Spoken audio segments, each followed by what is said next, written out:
Hello, everyone. This is the Gridiron Review. I'm Zach. That's Jack. And today we're going to be breaking down our day three recap. We're not going to be going over every pick, but we're going to be doing some of our favorite selections as well as some of the worst. Starting it off right away at 105, Philly traded up and they were very excited about this pick, and rightfully so. It was Kelly Ringo, the corner from Georgia, adding more Infinity Stones to Howie's gauntlet of Georgia players.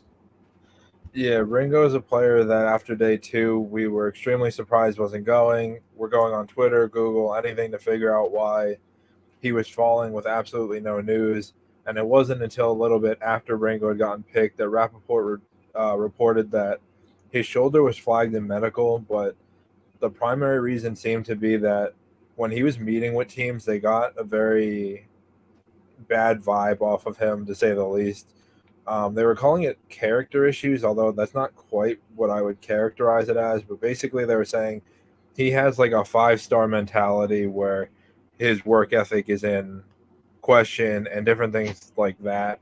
So, I mean, as a Georgia fan, I've never heard anything like that before in his time with us. But he is joining four of his teammates in Philly, so I'm sure if there's any truth to that whatsoever, they're going to put an end to it. I picked 106, Blake Freeland. He was a tackle we had as a fringe first rounder. Little bit of inconsistent pass pro, but he is a really, really good run blocker. JT is going to love him in Indy. We think this move probably means that Bernard Ryman is going to get moved into guard with Freeland taking over the left tackle spot. And at pick 110, the Colts again, who had a very surprising good draft, took Adamiwa Adabaware. Yeah, the Colts had, what do we rank it as, the best draft, right? It's a lot of Yeah. upside, a lot of, I wouldn't even say it's risk. Like a lot of people are characterizing it as taking physical upside players, but it's not like there's all there is. Anthony Richardson was the right pick at 4. It was obviously Levis fell like we predicted, so it's not like they chose the wrong quarterback. And with Steichen, that makes sense. And we'll talk about another one of their picks a little bit later, but Adebaware was someone that we had as another fringe first rounder based on physical upside alone. He definitely needs more development, but as far as his testing goes, he weighed heavier, taller, and tested faster than Kalijah Cansey, which people didn't seem to realize. He's kind of a tweener. Will he stick at tackle? He can, but he's not a run stuffer. So being next to DeForest Buckner, uh, not sure, since Buckner's definitely one of the best pass rushers. He can do it, but he can also play end. The Colts pass rush is looking really good, really young. Buckner, Adebaware, Kwity Paye, Deo, I can't remember his last name. It's a long name. And the Colts, Jim Irsay, like we said, must have been locked in the closet or given a little Tykes phone so that he couldn't call the different prospects. And we love the direction that the Colts are taking. They're one of the most improved teams from where they were as going into the draft. At 111, Cleveland, who had an up and down draft on day 3, but they went and got DeJuan Jones, a very good offensive tackle. Yeah, Zach mentioned Howie Roseman's Infinity Gauntlet. This is a guy that they call Big Thanos. So, I mean, this is a guy that we were probably a little bit lower on than most. I mean, he's a mountain of a man, but when you watch it, the footwork needs some work. He's very top heavy and he likes to reach, which is recipe for disaster. So we're not too surprised that he fell this far, but at the same time, it's an extremely great value for a team who could be looking to move on from Jack Conklin within the next year or so. At pick 113, the Falcons go out and get Clark Phillips a third, another one that we weren't as high on as most. We thought that Phillips was being projected as a day two pick more so because of his ball production than his actually ability to cover anybody. The Falcons brought in Mike Hughes this offseason. We think if they see Phillips as a developmental piece, that Hughes is a good guy, a good veteran to take the spot until Phillips is ready. But the secondary is looking really, really strong right now for a team who really struggled with their secondary last year. At pick 115, the Bears get one of the steals of the running back class in Roschon Johnson.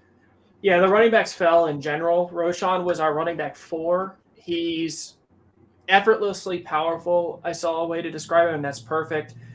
He can catch a ton of passes. He's going to compete right away. I know there's a lot of Khalil Herbert fans out there, and not that we don't like him, but we like Roschon Johnson more. And it's a weird option, but he could be a third down back. He ran routes at receiver. He took wildcat formations. There's a lot of flexibility with Roschon Johnson. He's got the upside of, in our opinion, some unreal potential as a runner. He's one of the smartest running backs we've ever scouted as far as when utilizing which moves to break tackles. We love it. Chicago, another team that had a great draft and improved all across the board. At 124, the Ravens took Tavius Robinson, total Ravens pick. They love taking these day 3 pass rushers, especially in the 4th round, and turning them into Matthew Judons of the world. And they've done it repeatedly, so we would be shocked if Robinson in 2 or 3 years doesn't end up being a over 5 sack edge linebacker hybrid. At 128, the Rams took a little bit of a surprise, maybe, but Stetson Bennett is someone we were higher on than others. It seems like he didn't do himself any favors with his pre-draft interviews, and we hope that it kind of humbled him a little bit. But he plays with a chip on his shoulder. He's got the pedigree to win. And a lot of people are saying that the Georgia offenses were stacked, but he still did a lot of the work. He's athletic. He's got an average arm, maybe a little bit above. It's not bad. And he knows how to win. Perfect backup right away for Matthew Stafford, and we could see him eventually taking over to start and being at least an average starter in the NFL. He's already 1-0 in SoFi. Let's not forget that. Yeah, that's true.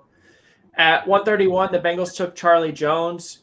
We had him viewed as a more athletic Danny Amendola, and that's not because he's white. He just really resembled him in his play style. Not necessarily a slot receiver, but someone that can play on the outside as well. He should be a great wide receiver 4 for the Bengals. And we know they also took the Princeton receiver, who's like a size speed guy, but we like Charlie Jones a lot more. If they're going to have to make a decision at wide receiver at some point, we assume Tyler Boyd is the odd man out. And once he's gone, Jones could step up and become the wide receiver 3 in that offense without much problem. And since he's got a little bit of time to develop, that'll work out well for him. At 132, the Steelers took Nick Herbig. He's a little bit undersized, but he's not that small. He's a great athlete. He was a second round ranked pass rusher for us. It's fitting that he goes to a team where TJ Watt and Alex Highsmith are. He's going to learn. He's going to be a great rotational pass rusher. And if Watt were to get hurt again or Highsmith, he can step in and have a very similar skill set. He's not TJ Watt, but we like his pass rushing upside. Again, Pittsburgh, another team that drafted well all across the board. At 137, the Washington Commanders took KJ Henry, finally getting some depth at pass rusher. We've been screaming for it for 2 years now. They have a great defense on paper, but they are also extremely thin, especially at the pass rush. Chase Young missed time, and then they had guys like Shaka Toney rushing, and that just can't happen. KJ Henry, a upside pick. He never realized his potential at Clemson. There's a very big trend there on offense and defensive guys who were highly touted and just whoever's there just can't develop them. We love the upside. He should be rotational right away. He should be very good against the run, and I'm seeing now that I didn't spell his name right. I'm going to blame spell check on that one. At 139, the Cardinals took Clayton Tune. Our quarterback 5, we loved his developmental upside. He's going to have to sit, although with the Cardinals, it's odd. I don't know how they're going to play that, but Kyler Murray's going to miss probably 3/4 of the season, maybe more. So Tune slots in as the backup to Colt McCoy, if he's ready, I guess. This is odd. He could start sooner rather than later. He shouldn't, but he can. He's a decent athlete. He's got a good arm. He needs mechanical cleanup, but he's a very good backup with upside. In 2 or 3 years, he could be starting in this league, in our opinion. At 140, our hearts broke a little bit because Dorian Thompson-Robinson got taken by the Browns. Thompson-Robinson was actually a quarterback 4. He shouldn't have been here still. We love his athleticism, his leadership. It's going to be an interesting dynamic to see someone that gets the most out of his players like Thompson-Robinson in a room as the backup to a guy that probably doesn't have the locker room in Deshaun Watson. Not guaranteeing that, but it's just interesting to see. He's got a pretty strong arm, a ton of production in college. He's got lower body mechanics that need cleaning up, and he's turnover prone. But although his college numbers are kind of misrepresented, there was a lot of drops, a lot of tipped passes from his receivers into the defenders' arms. We thought he could be starting in 2 years, so it'll be curious, and we love the pick just for value alone. Cried even more at pick 143 when Israel Abanikanda got drafted by the Jets. Again, another player that should not have been here. We were very high on him, but we know we weren't alone. He tested similarly, almost identically, size, speed, and everything to Jonathan Taylor. Our comp for him was Tevin Coleman, so it's interesting to see that he went to the Jets.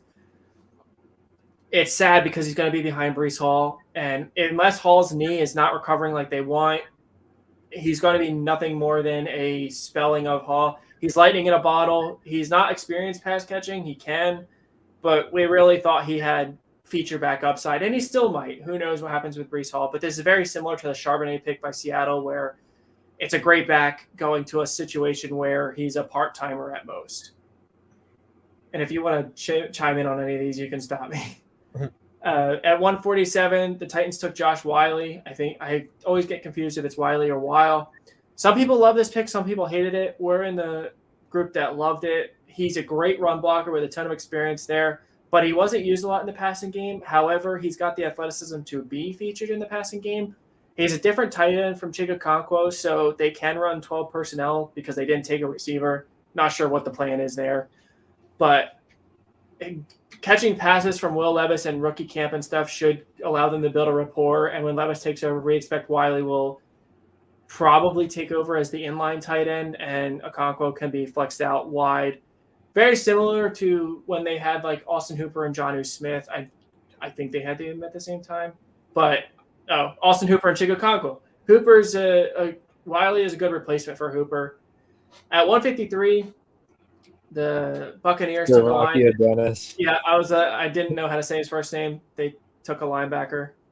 So, I mean, we felt like if White were to get traded, it would have happened within the last 3 days. Not to say it still can't happen, but regardless, he is running down his rookie contract.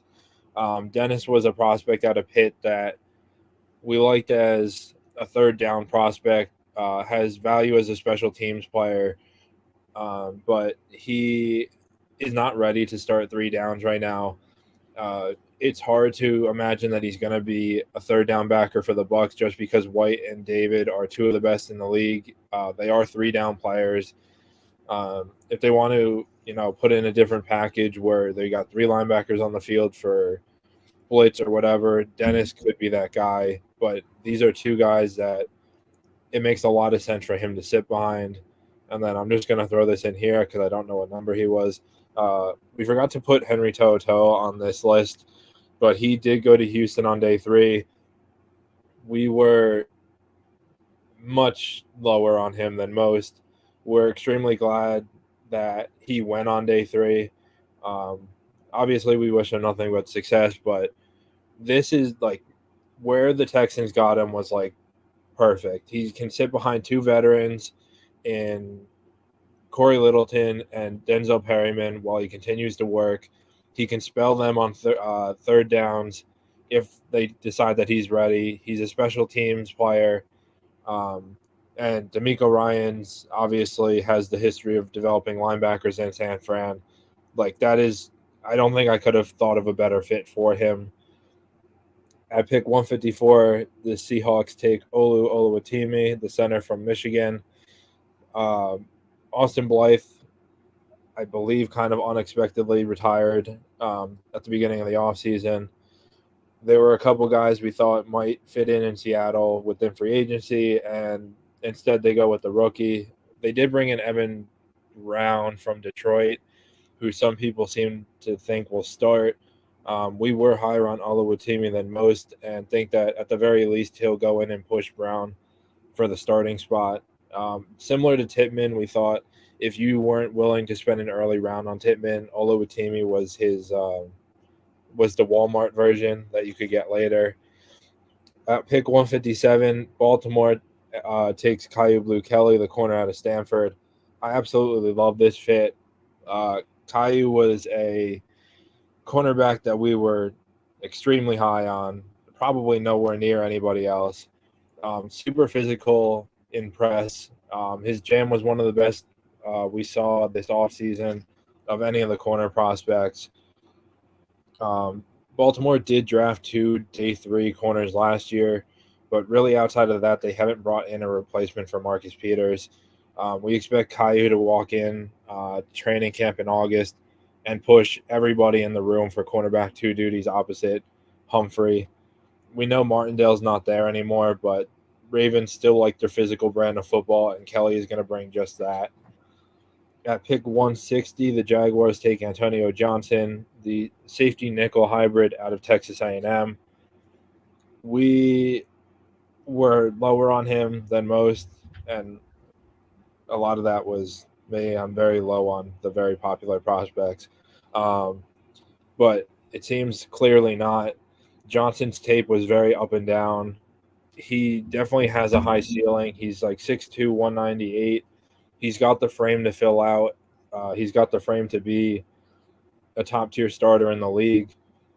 He does need time to develop, and now he's in a perfect situation where Trey Herndon runs the nickel, and Cisco, Wingard, and Rayshon Jenkins are the safety players. So Johnson is in absolutely no rush to hit the field. They can let him sit and develop in a weight room as well as learning or cleaning up his game. And I pick 163. The Browns take Walmart, Joe Mixon, Chase Brown. Yeah, that's a good way of putting that. Walmart, Chase Brown. He's not someone we loved. He tested pretty well, but it doesn't show on film. However, for the Bengals, who have uncertainty with Joe Mixon, Chase Brown can do everything he can on a lesser scale. He can catch passes. He's got a little bit of power. Not much speed, but neither does Joe Mixon. That's not his game. We really like the fit on day 3. We wish they would have gone maybe a little more upside earlier than this, but Chase Brown at this point is fine. It's a good pick. At 170, the Raiders took Christopher Smith. Smith was our safety 1 far and beyond. Not really close until we watched Jair Brown. Smith is on the smaller side, standing at 5'10", 180, 190 something. Don't know the exacts, but we think his size probably dropped him a little bit here. We don't quite understand why other people weren't in love with him in the same way that we were. Smith, actually being a Georgia fan, was a player that might have actually been my favorite Georgia player coming out this year. Someone who was never known for getting the recognition. Lewis Cine last year got it. Then in the preseason, Tyke Smith got it. And now this year with Ballard breaking out, Smith was kind of shadowed by the younger guys. So, but his tape pops. It's kind of sad to see him in the poverty, but he does have a great opportunity coming up to push Moehrig and Marcus Epps for a starting spot in the summer. I'm going to pick 173. Yet another Georgia player goes in Robert Beal to the 49ers. Much like Smith, Beal was kind of a forgotten man on the Georgia defense. If I'm not mistaken, he was a breakout pick this season, right? After the previous year, and he just kind of didn't break out. I mean, again, 49ers excel at developing these late-round pass rushers and edge rushers. Is he that much different than Samson Ebukam? Probably not. I mean, Beal has some upside, more than your typical day 3 pick. Is he going to be special? Probably not. But if he ends up being a guy that can get 4 sacks a season, that's a great pick at this point. And San Francisco excels, like we said, at day 3 defense. At 174, the Rams, with almost every pick, very similar to Houston last year, they needed a ton of needs, and every pick they made is someone that could be impactful early. They went with Warren McClendon, the offensive tackle. Yeah, so McClendon was one where you look at the conference that he played in and the job that he did against guys like Will Anderson in the championship game last year and so on and so forth. And you would think that he's ready to start. We had him projected right around I think this is the 5th round. Either way, day 3 guy that needed development. Despite the job that he did, very inconsistent in the technique work. But he does get an opportunity to sit behind Joe Noteboom and Rob Havenstein, and hopefully he can be something for them within the next year or two, and he gets to continue to block for Georgia quarterbacks. At pick 176, the Colts took Evan Hall, who already has 20 touchdowns in Lucas Oil Stadium. Yeah, the Colts winners of the draft for us. Hull is a high effort player. Anyone that watched the combine knows this. He is a very good pass catcher. In one game, he had 20 catches, something ridiculous. I can't remember. But he's a great backup for Jonathan Taylor, and he's also someone that can make an impact right away. Taylor doesn't catch a lot of passes, more just kind of a screen guy. And Hall, he ran receiver routes. He ran complicated routes out of the backfield. He's not a special athlete, even though he tested well, and he's not all that special of a runner, but he's got to be a guy that you want on your team anyway. Just very similar to like an Isaiah Pacheco last year, not skill set wise, but just he's going to get on your roster for effort alone, and he's going to contribute in different ways. And the Colts were severely lacking good backups for Jonathan Taylor. At 177, the Rams continued to draft well with Puka Nacua. It's funny because we had him comp to Robert Woods, so this makes a lot of sense here. We thought he was a day 2 player, and instead he goes on day 3. And the Rams wide receiver room beyond Cooper Kupp, injuries notwithstanding, is weak anyway. Van Jefferson has not developed into the player they thought. Tutu Atwell has been a non-factor. So Nacua at 6'2" or 6'3", I can't remember. He's pretty good after the catch. He's decently athletic, although nothing special. We think he sees the field sooner rather than later, at least on a part-time basis. And then at 182, they took Travius Hodges-Tomlinson, corner from TCU, nephew of legend LT. Yeah, Hodges-Tomlinson was a prospect. We had him graded as a round 2 despite his size. We think that some combination of size and being a nickel at the next level is what dropped him. Just it's hard to draft someone who's going to be a pure nickel, despite whatever grade you want to put on him. At 5'8", he really gave a lot of receivers fits, not just in the Big 12, but all the opponents that they played minus Georgia.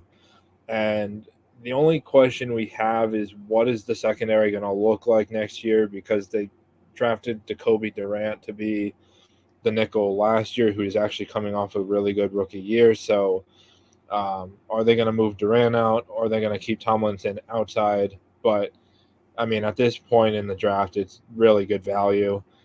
And then at the very next pick, 183, the Broncos continue their strong draft despite minimal picks with J.L. Skinner, the safety out of Boise State. Skinner tore his pec in combine training, unfortunately. He is 6'4", 209, and despite being a very raw prospect, when you watch the tape, it's hard not to see a little bit of Virginia Tech Cam Chancellor. There's no saying he's going to develop into the player that Chancellor was, but he is in a very good situation. Sean Payton has done, when he was in New Orleans, did a really good job of developing different safeties there. And Skinner has the opportunity to sit out all of 2023 while he recovers and gets to learn from one of the best in the league in Justin Simmons and his counterpart, Caden Stearns. And when he's ready to go in 2024, we expect him to find some sort of role, probably not starting right away, but there is a lot for him to learn, so great opportunity there. And at pick 185, the Jags continue to load up on weapons, taking Penn State's Parker Washington. Washington was one of my favorite receivers early on in the second group, past like the first 4 or 5. And he fell a little bit because he started liking other players more. But he was very similar, in our opinion, to Laviska Shenault. We had him as Shenault light for our comp.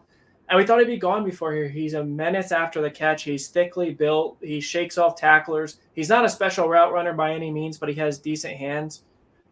And we think that, someone like Philly could have really used him. Now, Philly had a great draft. This isn't, a comment on that. But Washington should be the wide receiver 4 right away. And should one of the guys get hurt, he can step up. He can also be a gadget player for Jacksonville. Probably won't see a lot of touches because of all the players there, but he can catch passes out of the backfield.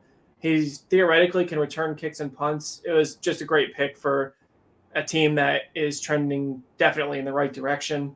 Seattle went with Maryland tackle Jalen Duncan at 186. It was actually the Titans. But Jalen Duncan was a prospect that we were pretty low on after watching tape. A day 2 grade, I think it was late second into early third. We thought that he was a good run blocker. So obviously for the Titans, this is a great pick. Derrick Henry's going to love him. His big concern is pass pro. When you watch him against the smaller Big Ten schools like Purdue, stuff like that, people who don't produce the edge rushers that someone that a Michigan or an Ohio State does, he was fine. And then you watch him against the powerhouse edge people, and he struggled mightily. Luckily, the Titans run the ball about 70% of the time, so it will give him an opportunity to develop. We think this move probably thinks that Dillard is going to kick inside and Duncan will play at left tackle, and automatically this becomes a strong offensive line for a unit that was absolutely purged at the beginning of this offseason. And then at pick 190, the Cleveland Browns continue their up and down draft with great value as they are able to seal Ohio State center Luke Weipler. Weipler was a top 5 interior offensive lineman by most platforms. I think he was just outside of our top 5. But it had nothing to do with the player really that he was. It was just a lot of inconsistencies. We still thought that he was a top center prospect in what was a loaded class. A little bit surprised that Oluwatimi went before him. Not quite sure what caused him to fall. It could have been the inconsistencies and thinking he was a project, but at least in Cleveland, he does have an opportunity, much like DeJuan Jones, who he will be reuniting with, to sit behind Ethan Pocic and learn from him for a year or so. Not sure what his contract looks like before taking over. And at pick 191, the Bucs add more weapons for whoever their quarterback is in Trey Palmer. Yeah, I just want to blame CBS for the Jalen Duncan error. Their website is a mess with the draft tracker. If anyone's looked at it, the picks are really bad. They're not – a lot of players are on the wrong team, and the UDFA tracker is just as bad. But anyway, at 191, Trey Palmer, a ton of speed. He's kind of a straight-line runner, and we don't see him being necessarily a wide receiver 3. Like, in theory, he could be, but he replaces Scotty Miller, and the Bucs in general have a good wide receiver room, but they're missing some speed. Godwin's not a burner. Evans is obviously not a burner. And Richie James, Russell Gage is not a burner either. So Palmer should slide in as a 4 or a 5 and someone you put out there for 5 snaps, 10 snaps a game. And if he breaks loose, he breaks loose. But it's not really one that we see a ton of upside with necessarily. But considering the 2 Cincinnati wide receivers went before him, and we like this player better, it's good. It's a good selection.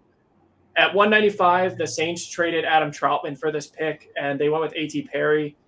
Was really disappointed to watch his film based on his production, and he's a big guy with a ton of, I think multiple 80-catch seasons, but he's nothing special. He's not the best hands catcher, but he's 6'4", and New Orleans could be a spot where he might be able to develop over time. He's not going to be rushed into any sort of role sooner rather than later, and again, when you're talking about day 3 value picks, it's what do they offer that you don't have? And the Saints don't have size at the receiver.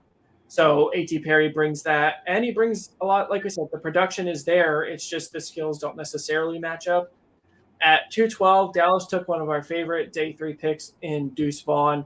Yes, we know he's small. He's 5'5", but he's also very stout. He's a powerful runner. If you watch the film, he does not go down easy. And it was one of the best videos or stories from draft day when his dad got to call him and tell him that they were picking him. Dallas didn't take a running back early like we expected. It seems like they're going to roll with Tony Pollard, and Deuce Vaughn slides in as theoretically the 2. He's a similar player to Tony Pollard, so we don't think they necessarily split carries, but he's a great backup, great insurance policy, and he can play some wide receiver snaps. He did that a lot at Kansas State, and so can Pollard. So it's a lot of flexibility. It's a great choice, great value. And even though he was small, we thought he was going to go higher. His production is off the charts. Great route runner, good hands, good athlete. His comp is Darren Sproles because there's not really another player in the NFL like him in size, but he's a better runner than Sproles was. So it'll be interesting to see if he's able to stick around and have a career contributing in all three facets of the game like Darren Sproles did. At 221, the Colts again get another great pick in Jalen Jones. Yeah, one of the biggest needs when we looked at the Colts depth chart was an outside cornerback because they had Kenny Moore and Isaiah Rodgers slated to start, both of which are under 6 foot. And the Colts go out and get 3 outside cornerbacks, Julius Brents, Darius Rush, and now Jalen Jones. Jones is actually quite old, much older than I thought he was. He is 25 years old. I wrote originally in the article that he's going to compete for an outside corner spot or at least some snaps, but I forgot that they drafted Rush. Jones is going to be a solid 3, 4, 5, depending on where they see it. Rodgers and Moore. There has been slight rumblings of more trades within the last couple of years, so it could be Isaiah Rodgers' turn to take over the nickel soon. Either way, the Colts, it's so weird talking about them having a good draft, but I mean, to take 3 guys at a position, 3 valuable guys at a position that you need is incredible. At 224, not the Broncos, the Falcons. Yes, thank you. The Falcons CBS continues to screw up because that's what they had. The Falcons took Alabama safety DeMarco Hellams. Hellams was a prospect that we were much, much, much higher on than other people. I mean, this guy is a true hard-hitting, strong safety who can cover. The biggest knock we had on him was the fact that he was playing free safety, because when you look at the Alabama defense, Battle is a strong safety, Hellams was a strong safety, Branch was a nickel. They didn't really have a true free safety, and it seemed like they put their faith in Hellams to be the deep safety when they needed one. He's not bad in a 2 or a 4 shell. It's when you get to cover 1, cover 3, that the field is just too big for him to take care of. Luckily for him, the Falcons, and we talked about it before, have invested a lot into their secondary this offseason, bringing in Jesse Bates from Cincinnati. Hellams will no longer have to do what Alabama asked him to do, and he should absolutely come in and compete with Richie James and Jalen Hawkins, neither of which who have really developed into the player that they had hoped. And I wouldn't be surprised if Hellams was starting by the end of the year next to Bates. And just fun little tidbit, we comped him to Von Bell, so who was Bates' running mate in Cincinnati. And then this is the last one, right? Yeah. All right. So the last pick of the picks that we love from day 3, at 229, the Ravens get an absolute steal of Andrew Voorhees, the guard from USC. Me in particularly, I know I've called multiple picks the steal of the draft this year, but unlike some of the other prospects, Voorhees was unanimously known to be a first-round interior offensive lineman before he tore his ACL at the Combine. We really thought that someone would take a shot on a talent like that despite the injury much earlier than this. So for the Ravens to be able to pull this off is unbelievable. And this is what the Ravens do. They let the board fall, and somehow they end up with picks like this. Yeah, Baltimore, they do this every year. Actually, with offensive linemen, they took the massive tackle that his name is escaping me. He was like 350 pounds last year because they just paced it. Fale. Yeah, they let the board play, and this is why the Ravens, even with not having Lamar Jackson towards the end of the year, this is why they're always in competition for the division, no matter what. And this year, they actually are going to have a competent offense that now has Zay Flowers, that has the ghost of OBJ that has a happily paid Lamar Jackson, and they should be favorites to be one of the top 3 teams in the AFC. And then this concludes the picks we love. We're going to just go over a few that we really didn't like, even though on day 3 it's hard to hate too many picks, but there are a couple that stood out for various reasons. At 148, the Bears took Noah Sewell. It has nothing to do with the player. It's a great value. Jack can go a little bit more, but it's more because Chicago has already done so much with their linebacker room that they had a great draft that just felt like they could have gone another position of need here. Yeah, as Zach stated, this has nothing to do with Sewell. We actually were higher on him than most. Funny to hear me say that. They were able to pull Jack Sanborn from UDFA last year, who had a great rookie season. They paid Tremaine Edmonds. They paid TJ Edwards. So it is just hard to see where Sewell fits in here. I mean, he's a great insurance policy. The one thing about Sewell is that we did have question marks about how he would handle being an off-ball linebacker at the next level. We did hope that he would get drafted into a 3-4 scheme where the option was to move him to 3-4 outside where he could set the edge, which he did really well at Oregon. That doesn't seem to be much of an option right now unless you want to really bulk him up and put him at an early downs end, which I don't entirely agree with. But as Zach said, this could have been another pick.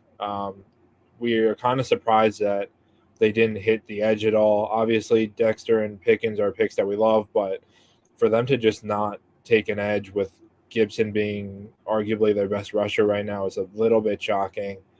Yeah, I could be wrong. I think their 2 edge rushers are both day 3 picks starting. Gibson and Thompson, I think his name is. Robinson, Dominic. Yeah, how do you say it? So both of their edge rushers are day 3 picks. And yeah, there was still value here with the edge rusher. Again, Chicago had a great draft. This is no means a down on them. It's just a little surprising. Unless they have something planned that we don't expect, it'll be interesting to see how the rookie, like the battles at the linebacker break out, because it's not like they have an aging veteran at linebacker. They just, like Jack said, signed Tremaine Edmonds, TJ Edwards. These guys aren't old, so it's hard to see where Noah Sewell is going to fit in. At 149, the Packers took Sean Clifford. It was a great video that came out. He was very emotional. It's a good story. We feel like it was probably like this because he wasn't expected to get drafted. And it's no disrespect to Clifford, but there was a lot of quarterbacks still on the board when they took him. It's weird that they didn't go get a decent veteran. We love Jordan Love. We think he's going to be great. Not just good. I hope he's great. And Clifford is just a really odd choice. I mean, you can say he knows how to win, but Penn State really didn't do all that much winning. And I don't know. It's not a bad pick for the position. It just Clifford is an odd one. Even worse, though, is Colby Wooden, the tackle from Auburn. When we were watching him, he has serious effort concerns. He took plays off repeatedly, and it was just he wasn't that great of a pass rusher. He wasn't that great in the run. He's undersized for a tackle weight-wise. And when you take play, he was one of the few players watched where like there were multiple series where he just wouldn't even try, and he would just engage his blocker. Green Bay's draft in general is not one we loved. Surprised there. They haven't had one we've loved for a long time. And I don't know. It's just, you took Van Ness, who was a flexible inside-outside pass rusher who can play tackle, can play end. Don't know why you need to go back to this so early. At 127, the Saints took Jake Haener. Fresno State connection. His upside is far below some of the other quarterbacks. If you really wanted to take someone to develop, Clayton Tune, Dorian Thompson-Robinson have far better upside than Haener. And if you just wanted a stable backup because you expect Carr to be there for 4+ years, this is fine, we guess. But 164, Jaren Hall, the Vikings are going to be right back picking a quarterback earlier next year. First round, second round, it's going to happen because Hall is not going to develop. He's already 25. And again, if you really wanted to throw a dart at a quarterback, you should have taken Thompson-Robinson when he was there. You should have taken Clayton Tune, somebody that's younger and has theoretical upside, but I don't know. It's the Vikings. So at 168, the Cardinals took Owen Popoe. Much like Sewell, this is not about the player. This is about the fit. Yeah. Wait, it's Popoe? I have no. If you heard a different way, that's fine. That's fine. Popoe is a linebacker prospect that was on our list and then kind of scooted his way up the list a little bit after the combine. Outside of Jack Campbell, was probably the best linebacker at the combine. We were higher on him. We thought that he was a little bit closer to being ready to play. He does have some things to clean up, but we figured he'd go to a team that kind of like Detroit, I guess, where like they have some established guys, but they could use a third. He could work in early and then kind of develop over time. In Arizona, that doesn't seem to be the case for a guy that's more ready and less of a project. He's sitting behind Chris Barnes, Kaiser White, and Zaven Collins. We like him a ton, so it is a little bit unfortunate to see that he's not going to play as early as we think, unless something happens with Collins and White or whatever. But it is about the fit more so than the prospect. And then at 188, the Eagles with their worst pick of the entire draft, Tanner McKee, the quarterback out of Stanford. So it's just worth noting, if your worst pick of the day for Philly is 188, it's a good draft. And this isn't about the quarterback because we like the Eagles taking a shot on a quarterback every year. It's more just McKee is an odd one. There's other quarterbacks that were more mobile that fit the scheme more. McKee couldn't be less mobile. He is probably the least likely to run in this class, or at least right up there. And he's got a decent arm. He's blind when it comes to pass rush. And I don't know. It's not a bad pick necessarily because a lot of people were high on him. But we feel as though this was just an odd pick for Philly. Had someone, for someone that needed another wide receiver desperately because Quez Watkins is not the answer, who could have maybe used another tight end. And, if you want another quarterback, there's other guys we would have taken. This is not, a brutal pick by any means. Like I said, if 188 is your worst pick, you had a really good draft. So this is just more of a nitpicky, it's an odd fit. But this is going to conclude our day 3 recap. We are going to be live a little bit later to rank the whole draft based on draft classes.